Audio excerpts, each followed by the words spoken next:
Hello दोस्तों। Mental stress यानी मानसिक तनाव का हमारे पेट के डाइजेशन पर क्या इफेक्ट हो सकता है, आज इस पर बात करेंगे।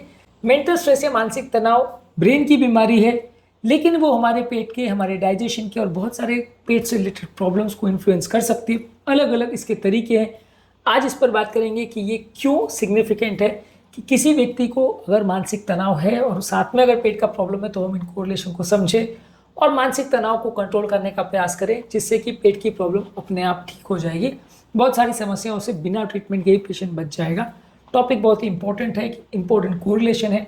टॉपिक पर जाने से पहले जो लोग हमारे चैनल पर नए हैं उन्हें रिक्वेस्ट करूँगा कि चैनल को सब्सक्राइब करें, वीडियोज़ को लाइक करें, शेयर करें, फॉलो करें, कमेंट करें, पूरा देखें।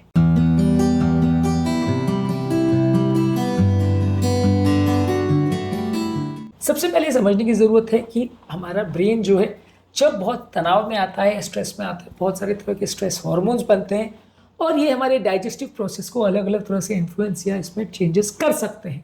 जहाँ तक डाइजेशन की बात है, आपका पेट का डाइजेशन स्लो भी हो सकता है, फास्ट भी हो सकता है। स्लो होने का कारण ये है कि जब व्यक्ति बहुत ज़्यादा स्ट्रेस में रहता है और सडनली फाइट के मुद्रा में आ जाता है तो बॉडी पेट का सारा ब्लड जो है मसल्स में डाइवर्ट कर देती है, जिसकी वजह से आपका डाइजेस्टिव प्रोसेस स्लो हो जाता है। इसकी वजह से व्यक्ति को bloating, gas, abdominal distension, constipation, इस तरह की प्रॉब्लम हो सकती है। यानी कि ज़्यादा स्ट्रेस हार्मोन की वजह से आपका गट मूवमेंट जो है स्लो हो जाएगा, वहाँ से ब्लड दूसरी जगह डाइवर्ट हो जाएगा। इसके अलावा कुछ लोग को बहुत ज़्यादा स्ट्रेस हार्मोन्स की वजह से डायरिया भी हो सकता है, जिसमें फ्रीक्वेंट बाउल मूवमेंट्स हो सकते हैं। बहुत ज़्यादा मानसिक तनाव या एंग्जाइटी में आपने कई बार देखा होगा कि लूज मोशंस कई लोग को हो जाते हैं, तो ये भी देखने को मिल सकता है। दोनों हो सकता है, अलग अलग व्यक्ति में अलग तरह का रिस्पॉन्स देखने को मिल सकता है। इसके अलावा गट का मोटिलिटी ब्रेन द्वारा कंट्रोल होता है। गट का मोटिलिटी बेसिकली जो पेरिस्टाल्टिक मूवमेंट होते हैं, जो मसल्स कॉन्ट्रैक्शन की वजह से धीरे धीरे करके खाना हमारा पुश होता है। इरिटेबल बाउल सिंड्रोम एक ऐसी बीमारी है जहां मानसिक तनाव या स्ट्रेस से आपका पेट की प्रॉब्लम रिलेट होती है। इस तरह के पेशेंट में बार बार पेट में दर्द होना, क्रैम्प होना और कभी लूज मोशन, कभी डायरिया, इस तरह के ऑल्टरनेटिंग बाउल मूवमेंट्स हो सकते हैं। यानी कि ये एक तरह का ऐसी बीमारी है जहां नर्व्स की प्रॉब्लम है लेकिन सिम्टम्स पेट में देखने को मिलते हैं। तो ये थोड़ी हद तक साइकोलॉजिकल बीमारी, जो कि ब्रेन और गट के जो एक्सिस है उसमें कोई प्रॉब्लम होने की वजह से हो सकती है। हालांकि इसका सिर्फ साइकोलॉजिकल रीजन नहीं है और ऐसा नहीं है कि आप सिर्फ एंग्जाइटी को ट्रीट कर दोगे तो इरिटेबल बाउल अपने आप ठीक हो जाएगा। लेकिन हाँ, इन दोनों में सिग्निफिकेंट कोरिलेशन जरूर है। इसके अलावा पेट का जो नॉर्मल नेचुरल बैक्टीरिया होता है वो भी इफेक्ट हो जाता है, उसका बैलेंस भी इफेक्ट हो जाता है यदि आपको बहुत ज़्यादा स्ट्रेस हो। ज़्यादा स्ट्रेस इन बैक्टीरिया के लिए भी अच्छा नहीं है। नॉर्मली ये बैक्टीरिया हमारे पेट के लिए बहुत इंपॉर्टेंट फंक्शंस प्ले करते हैं, लेकिन बहुत ज़्यादा स्ट्रेस की वजह से इन बैक्टीरिया को भी नुकसान होता है, जो कि हमारी हेल्थ के लिए अच्छा नहीं है। इसके अलावा व्यक्ति का एसिड सिक्रीशन भी बढ़ सकता है। यदि आपका मानसिक तनाव या स्ट्रेस बहुत ज़्यादा है तो ऐसे व्यक्ति को बहुत ज़्यादा एसिड प्रोडक्शन हो सकता है, जिसकी वजह से गैस्ट्रो इसोफेजियल रिफ्लक्स डिजीज या एसिडिटी या इंडाइजेशन या डिस्कम्फर्ट जैसी प्रॉब्लम हो सकती है। अल्सर की प्रॉब्लम भी हो सकती है। अक्सर आपने देखा सुना होगा कि बहुत ज़्यादा स्ट्रेस जिन लोग को होता है उनको पेप्टिक अल्सर का प्रॉब्लम्स ज़्यादा देखने को मिलते हैं। इसके अलावा बहुत ज़्यादा स्ट्रेस जो हमारी इम्यूनिटी को भी कॉम्प्रोमाइज़ कर सकता है। एक गट एसोसिएटेड लिम्फोइड टिश्यू होता है जो कि हमारे आंतों के साथ एसोसिएटेड सेल्स होते हैं, जो इम्यूनिटी प्रोवाइड करते हैं और वहाँ पर मौजूद कीटाणु को मारते हैं। ये इम्यून सेल्स जो हैं, अगर किसी व्यक्ति को बहुत ज़्यादा स्ट्रेस हो तो वो कॉम्प्रोमाइज़ हो जाते हैं, जिसकी वजह से हमारी इम्यूनिटी कॉम्प्रोमाइज़ होती है, हमारे पेट में इन्फेक्शंस या इन्फ्लेमेशन होने का चांस बढ़ जाता है। इसके अलावा यदि हमें स्ट्रेस बहुत ज़्यादा है तो हमारी एपेटाइट को भी अफेक्ट कर सकता है। कुछ लोग स्ट्रेस या घबराहट में बहुत ज़्यादा खाने लगते हैं, कुछ लोग स्ट्रेस और घबराहट में बहुत कम खाने लगते हैं। ये दोनों ही तरह से हमारे लिए डाइजेस्टिव प्रॉब्लम्स क्रिएट कर सकता है। यानी कि ओवरऑल हमारे एपेटाइट में सिग्निफिकेंट चेंजेस देखने को मिल सकते हैं यदि किसी व्यक्ति को मानसिक तनाव बहुत ज़्यादा है।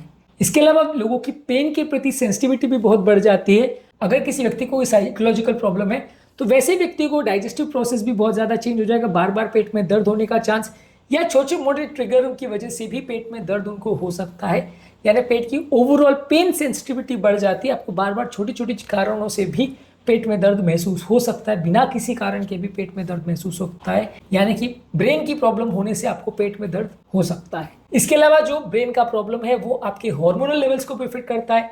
कॉर्टिसोल बेसिकली एक स्ट्रेस हार्मोन है जो कि आपके डाइजेशन को इफेक्ट करता है, आपकी गट मोटिलिटी को चेंज करता है और गट लाइनिंग की जो परमिबिलिटी यानी खाना के एब्जॉर्प्शन करने की जो कैपेसिटी है उसको भी सिग्निफिकेंट चेंज करता है, जिसकी वजह से एक बीमारी जिसे लीकी गट सिंड्रोम बोलते हैं और गट का इन्फ्लेमेशन होता है वो ज़्यादा हो जाता है। यानी कॉर्टिसोल स्ट्रेस लेवल जब बढ़ता है तो गट में खाने का एब्जॉर्प्शन बढ़ जाता है, गट एक तरह से लीक करने लग जाता है, उसमें जो छेद है वो एक तरह से बढ़ जाता है। हालांकि लीकी गट सिंड्रोम अपने आप में एक बड़ा इशू है।